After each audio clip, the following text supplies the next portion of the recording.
नमस्कार, मैं हूं राहुल शर्मा। आप देख रहे हैं SP9 न्यूज। स्वागत है आप सभी का आज की इस बड़ी खबर में। और बड़ी खबर की शुरुआत केंद्रीय मंत्री स्मृति ईरानी से। जी हां, आखिरकार सच सामने आ ही जाता है और झूठ की बुनियाद ज्यादा समय तक नहीं टिकती है। झूठ की इमारत टूट चुकी है। स्मृति ईरानी की झल्लाहट संसद में देखने को मिल गई। स्मृति ईरानी को दर्द इस बात का नहीं था कि द्रौपदी मुर्मू को राष्ट्रपति कह दिया।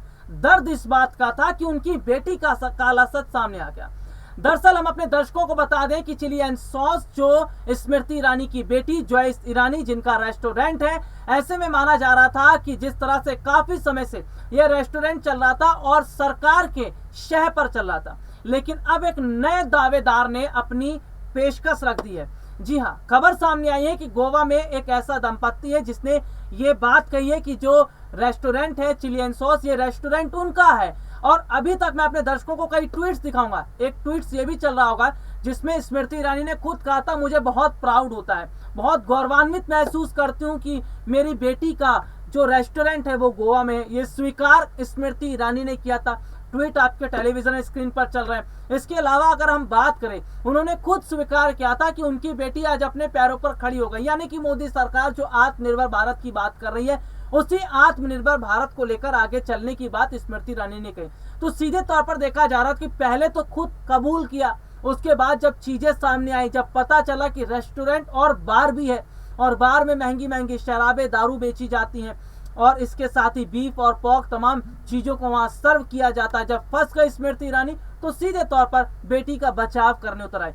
हद तो तब हो गई जब स्मृति ईरानी की बेटी ने अपना इंस्टाग्राम अकाउंट ही डिलीट कर दिया।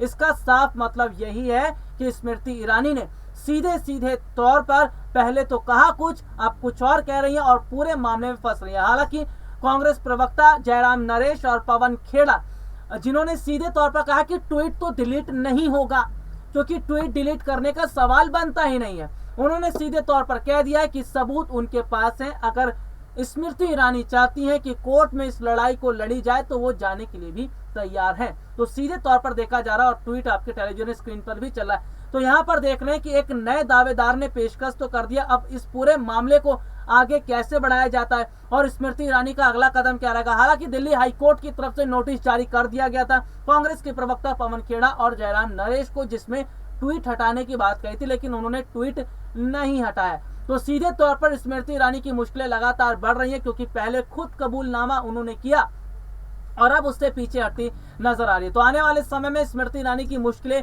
बढ़ सकती हैं और कांग्रेस पार्टी ने जिस तरह मोर्चा स्मृति ईरानी के खिलाफ खोला है, उससे सीधे तौर पर यह पता ही चल रहा है कि मुश्किलें वाकई किस तरह से बढ़ रही हैं स्मृति ईरानी की। और यह भी पता चल रहा है कि सरकार ने जो कहा था, न खाऊंगा न खाने दूंगा, प्रधानमंत्री नरेंद्र मोदी के ये बोल हैं, जिसमें वो काफी समय पहले ये कहते नजर आ रहे थे, लेकिन आज तस्वीर कुछ और है। सरकार खा भी रही है, खिला भी रही है, लेकिन जनता परेशान है और जनता की हालत को बेकार कर रखा है। आज के लिए इतना ही। आपसे फिर दोबारा मुलाकात होगी, तब तक के लिए इजाजत दीजिए। नमस्कार।